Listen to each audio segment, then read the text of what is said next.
Quando falam, né, da tentativa de golpe, do rascunho da minuta, da tentativa do golpe, falam muito a respeito disso, mas se esclarece muito pouco. No Brasil, surgiu uma tese muito infeliz, do meu ponto de vista acadêmico infeliz, do artigo 142, que o artigo 142 permitiria o presidente da República chamar as Forças Armadas para ajambrar as coisas que não davam direito dentro de um dos outros poderes. Por que eu acho essa tese uma furada, e isso merece explicação, porque a gente saiu do assunto Venezuela e vamos entrar no Brasil num passo de venezuelização, num passo decisivo para dizer se isso aqui vai tornar uma ditadura ou não. Porque o que acusavam o Bolsonaro de fazer, o PT está fazendo, com maestria. O que acusavam o Bolsonaro de querer fazer, o PT está conseguindo. Então preste atenção nisso. Por que o 142 é uma balela? Porque o 142 ele fala, as Forças Armadas brasileiras são compostas de Exército, Marinha e Aeronáutica. Ponto 1. Aí tem uma frase que não quer dizer nada, sob o comando supremo do presidente da República. Mera cópia da Constituição americana, porque não tem sentido nenhum. Não tem sentido por conta do resto do artigo. E o resto do artigo diz que, entre outras atribuições, as Forças Armadas, elas podem ser requisitadas pelos três poderes. Então, tanto o presidente da República, quanto o presidente do Congresso, que é o presidente do Legislativo, quanto o presidente do STF, que é considerado uma espécie de presidente do Judiciário, tanto é que ele também agora é presidente do CNJ, Conselho Nacional de Justiça, todos os três podem acionar Marinha, Exército ou Aeronáutica para a manutenção dos três poderes. Então um poder não pode chamar as Forças Armadas para atuar contra outro. É por isso que essa tese do artigo 42 é uma balela, mas isso se vendeu. E a esquerda se aproveitou disso, claro, olha, estão tentando golpe. Mas nunca dá para... Esse artigo 142 é a coisa mais inútil. Quando o Lula entrou, um deputado do PT entrou com uma proposta de emenda à Constituição que está tramitando no Congresso, que altera o 142. E altera em quê? Para evitar esses riscos, só o presidente da República pode acionar as Forças Armadas. Ou seja, ele dá todo o poder a um homem só, ao presidente da República. Então, o golpe virá, certamente, se o PT tiver sucesso em aprovar essa PEC do artigo 142. É o PT que quer fazer isso, não foi o bolsonarismo. Agora, uma outra coisa. A PEC da Segurança Pública, que está em fase de elaboração pelo governo Lula, amplia as atribuições da Polícia Federal e permite que a corporação combata o crime organizado e também as milícias. Caso seja aprovado, o projeto também vai estender a atuação da Polícia Federal em áreas de matas, florestas, áreas de preservação e unidades de conservação, sendo possível operações interestaduais e até internacionais. A proposta é idealizada pelo ministro da Justiça, Ricardo Lewandowski, e propõe alterações no artigo 144 da Constituição, dando mais poderes e atribuições à Polícia Federal. A Polícia Rodoviária Federal, por exemplo, é outro ponto-chave da proposta. Hoje, centrada em rodovias, a atuação da corporação, pretende-se, será ampliada para ferrovias e hidrovias, além de bens e serviços de órgãos federais. Com isso, ela deve ser rebatizada de Polícia Ostensiva Federal. O nome não podia ser melhor, o nome não podia ser mais ostensivo. E já se cogitou também que a Polícia Rodoviária Federal, se transformada for em Polícia Ostensiva Federal, vai ter uma certa ascendência sobre as polícias militares dos estados. Ou seja, o que a gente está assistindo no Brasil? Uma vez que o Alexandre de Moraes tornou tudo milícia, qualquer crime em qualquer estado, em qualquer cidade, pode ser de milícia, porque não se tem definição de milícia no Brasil. E logo, a gente está criando um sistema venezuelano, um sistema ditatorial com poder centrado na mão do el presidente. Por favor. Essa matéria, ela sai no Estadão com o segundo... Voltamos? Não, né? Essa matéria, ela sai no Estadão com a seguinte frase, que a Polícia Rodoviária, ela é o símbolo de aparelho ideológico bolsonarista. Então, veja que a imprensa continua trabalhando para criar esse mito de que o ex-presidente Jair Bolsonaro queria interferir e criar ali um aparelho ideológico por meio das forças... Ele não conseguiu nem indicar o Ramagem, né? Exato, que era esse era o meu ponto, que era a prerrogativa Não, imagina. Que era a prerrogativa tem gente que não emplaca Ramagem, outros emplacam Rampeira e assim a vida vai. Então, só pra gente... Eu estou pensando, é uma coisa... Pois é. Banal, não tem nada a ver com ninguém. E aí, todo esse interesse, ele parte da premissa, é importante a gente dizer isso para nossa audiência. Nós estamos falando aqui, em termos de ciência política, sobre o que a gente chama de braços coercitivos do Estado. Ou seja, é a forma que o Estado tem de impor aquilo que ele pensa, né? Ele é coercitivo, ele vai impor de cima para baixo.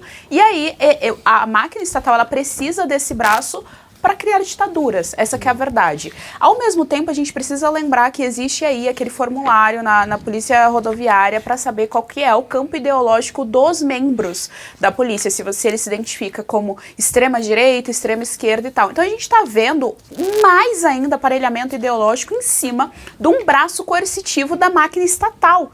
O que a gente está vendo é a tentativa de criação de uma espécie de guarda nacional dentro desse Estado. Quando a Princesa Isabel saiu quando a Princesa Isabel fez a abolição, quem fez isso, mas em proteção a ela, foi o José do Patrocínio. Ele tenta criar ali o isabelismo e uma guarda nacional. Mas ali tinha o objetivo de proteção. Esse não é o objetivo de proteção, uma vez que a gente não sabe mais o que é crime no Brasil. Por exemplo, eu posso estar falando agora e sendo criminosa. E aí eu posso ser considerada miliciana digital, porque a gente lembra que tem esse inquérito falando a respeito disso, e aí eu coloco a polícia para prender essas pessoas. É disso que a gente está falando, do Ricardo Lewandowski, que está por trás de tudo isso e que acha que o cidadão comum, palavras dele, ele colocou isso, o cidadão comum não tem que ter direito ao armamento. Então, a gente tem aí todas as peças do quebra-cabeça.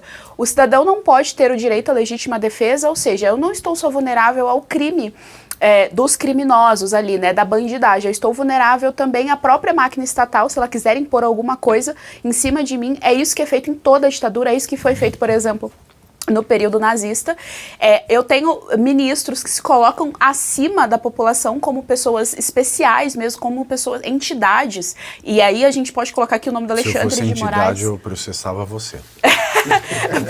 por fazer essa comparação, né? E Danos morais, na lata. Pois é, e aí, sim, são pessoas que se colocam como especiais, como superiores em relação ao resto da população, e o braço coercitivo do Estado na mão dessas pessoas, seguindo ordem dessas pessoas, e a população sem nenhuma chance de defesa, de nada, nem do lado do bandido e nem do lado da máquina estatal. E aí, se essas pessoas forem opositoras ao regime, vai acontecer o mesmo que acontece lá na Venezuela. São presas, a imprensa não denuncia, o conglomerado midiático que denuncia é pequeno ainda, né? Nós temos aqui iniciativas pequenas ainda nesse sentido, mas a velha imprensa é todinha da esquerda aqui no Brasil e a gente não vai ter nem a chance de denúncia. É a Venezuela do Brasil, é isso que está acontecendo aqui. Pavinato, fazer um complemento no que a Gesiane falou, foi maravilhoso, Gesiane, mas eu vou pegar pelo próprio artigo 142, e que fala a questão do comando supremo do presidente da República. As Forças Armadas têm como comandante supremo o presidente da República. O artigo 142 foi tão mal formulado que aquela terceira hipótese dada às Forças Armadas não tem claro quem pode convocar, mas qualquer um dos poderes pode convocar. Qual foi o problema que trouxe? Se o presidente da República... Mas sempre com a meta de manter os três poderes. Manter os três. É para restaurar o equilíbrio. É um artigo, ele é travado. A função é restaurar o equilíbrio caso um dos poderes desequilibre por alguma razão. Esse é o motivo pelo qual pode ser convocado por qualquer um dos três poderes.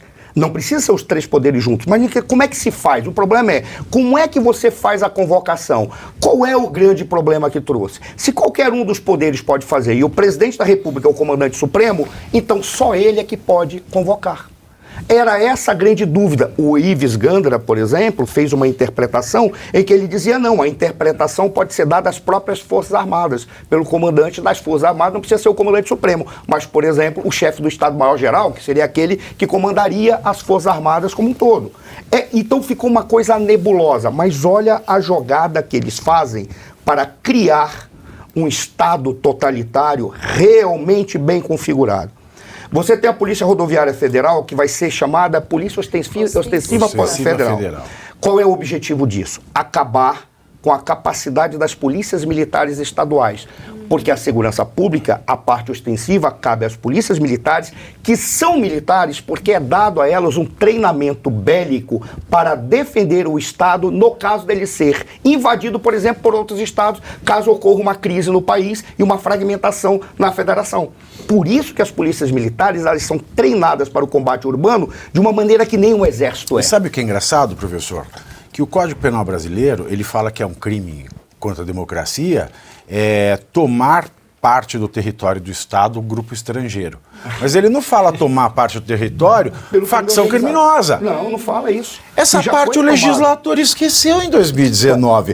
Ele esqueceu. E tem outra coisa. Vale lembrar que as facções, elas comandam todos os presídios de todo o país. Logo, todo presídio que tem em todo o país, quando solta alguém, vai ter um faccionado cometendo crime. E a polícia ostensiva, ela vai ter, então, competência no país inteiro. Exato. E pode, inclusive, se sobrepor às polícias militares. Eles vão esvaziar as polícias militares e retirar a capacidade do governador de ter uma voz de comando sobre um exército seu, que para se proteger ou proteger a população do Estado. Essa é a lógica.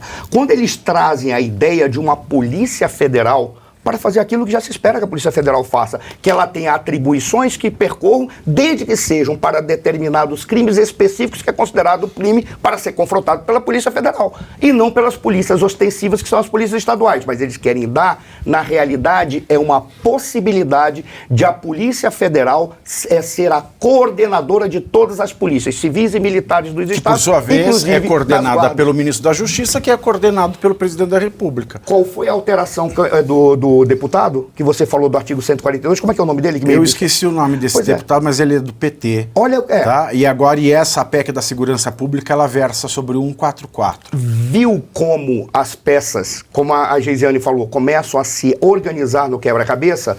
Eu resolvo o problema do 142, dizendo que só o presidente pode convocar.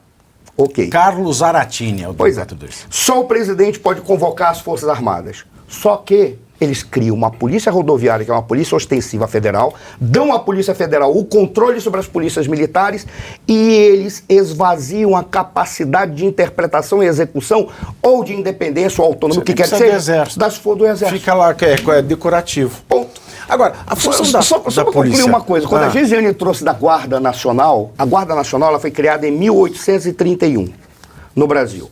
Qual foi o grande problema das Forças Armadas, em especial do Exército? Como é que você acaba com essa porcaria que ela é colocada nas mãos das lideranças políticas dos estados, os antigos coronéis, que recebiam uma patente de coronel para comandar a guarda nacional. Antigamente até santo. Que eles poderiam fazer isso. Então os coronéis tinham essa capacidade. O que eles estão fazendo agora? Eles estão igualando ao coronelato as forças já consolidadas e criando um novo exército deles, que será uma força armada do regime. Se você tira o poder militar de cada estado, você concorda comigo que se eu tenho um opositor que governa aquele estado, eu consigo fazer qualquer coisa em termos federal ali no estado? E olha, e aí o Lula vem e fala, aí vem o Lula e fala de gordinho para negar que tem regime no Brasil. Pois é. Imagina agora, isso agora no cenário de agora. A função da PF é combater o tráfico de drogas. É de quem é a função? Tráfico de drogas. Da PF. É da PF. Então, o que a PF está fazendo? Porque os morros estão ocupados. Exato. Lá no Amapá, está tendo guerra entre o PCC e o Comando Vermelho pelo comando da rota do tráfico. Sim. Por que a população está... Da mesma forma que nos morros dominados pelas facções, ela não pode gozar dos seus direitos e garantias fundamentais, ela não pode gozar dos seus direitos de cidadão brasileiro, ela tem que viver sob a lei do tráfico. O que acontece?